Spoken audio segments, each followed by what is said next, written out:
Sot do t'u tregoj se si përgatis kastravecin turshi. Zakonisht kjo lloj turshie përdoret në sallatën ruse.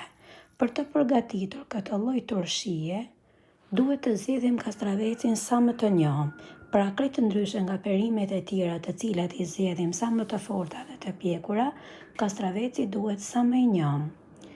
I laj kastravecat me ujë të rrjedhshëm, i pres dhe i vendos nëpër kavanoz. Pas kësaj, shtoj në të gjethe dafine dhe piper të zi kokër. Përgatis lëngun.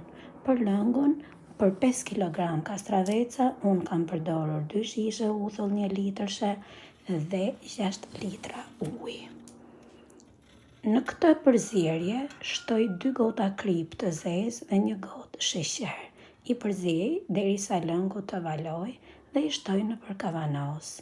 Pas kësaj i mbyll mirë me kapak dhe kapakët do t'i marr të rinj, jo të përdorur pasi nuk izolohen. Pas i shtoj lëngun, i kthej përmbys kavanozët dhe i lë 24 orë. I kthej të nesërmen